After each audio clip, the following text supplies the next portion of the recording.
তোমার জন্য করব। তুমি আমাদেরকে শত্রু ভাবাপন্ন ভাববা, আমরাও তোমাদেরকে শত্রু ভাবাপন্ন ভাববো।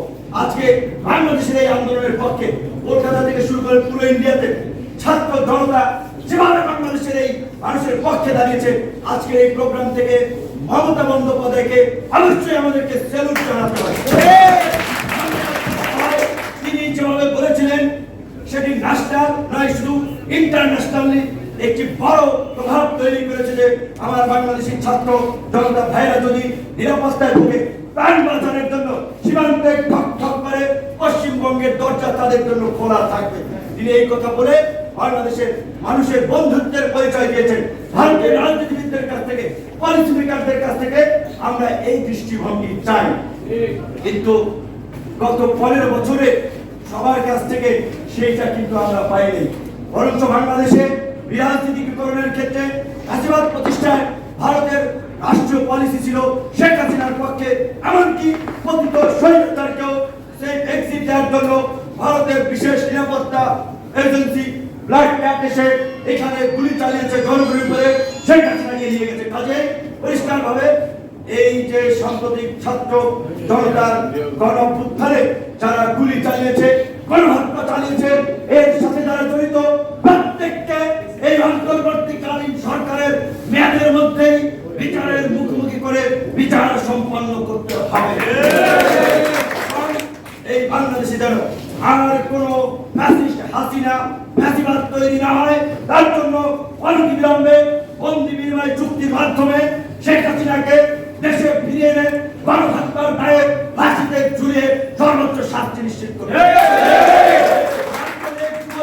পরিষ্কার ভাবে এই আন্দোলনে অস্ত্র নিয়ে, ঠান্ডা নিয়ে তাণ্ডব চালিয়েছে, মানুষের বুকে গুলি চালিয়েছে, পুলিশের পোশাক পরে সিভিল সাধারণ পোশাকে সর্বাবস্থায় ছাত্রলীগ যুবলীগকে স্বরাষ্ট্র মন্ত্রণালয় থেকে সন্ত্রাসী সংগঠন হিসেবে ঘোষণা দিতে হবে এবং আওয়ামী লীগের মতো কোন প্রাচীন শক্তি যেন এই দেশে আর মাথা চাড়া দিয়ে না উঠতে পারে, তার জন্য সবাই মিলে আমরা যা বলেছি আগামী বাংলাদেশ বিনির্মাণে কাজ করতে হবে।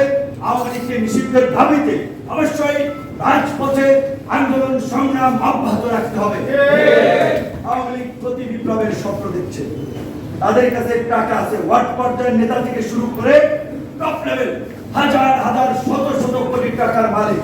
কাজেই বাংলাদেশের মধ্যে একটা থার্ড ওয়ার্ল্ড করাপ্টেড কান্ট্রি দেশের লোকজন পয়সায় প্রভাবিত হয়, এটা সত্য। কাজেই তারা কিন্তু থেমে নেই। শেখ হাসিনা হিটলারকে ছাড়িয়ে গেছেন, ফেরাউনদেরকেও ছাড়িয়ে গেছেন। ফেরাউনকে হেলিকপ্টার থেকে গুলি করছিল, নমরুদকে এইভাবে মানুষ মারছে, অত্যাচার করছে। তো শেখ হাসিনা ফেরাউন নমরুদকেও ছাড়িয়ে গিয়েছেন। কাজী তিনি কিন্তু এই থেমে নেই শয়তানি বুদ্ধি নিয়ে।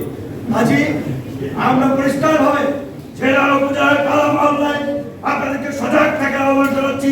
কোন ফ্যাসিবাদের দোষররা যদি রাজপথে নামার চেষ্টা করে, দেশকে পরিস্থিতিশীল করার চেষ্টা করে, ওদেরকে গণধোলাই দিয়ে থানায় পুলিশের হাতে।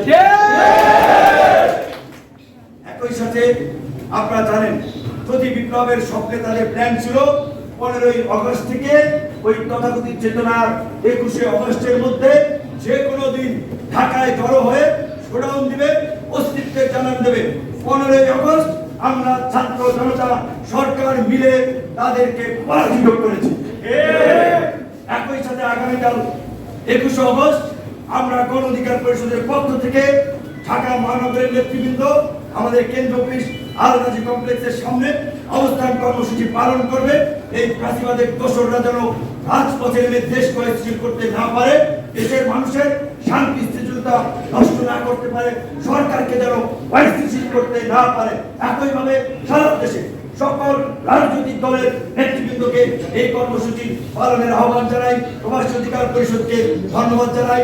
তাদের এই যৌক্তিক দাবি দেওয়া আদায়ে আমরা কথা বলেছি, কাজ করেছি, ভবিষ্যতে করবো। সবাই ভালো থাকবেন।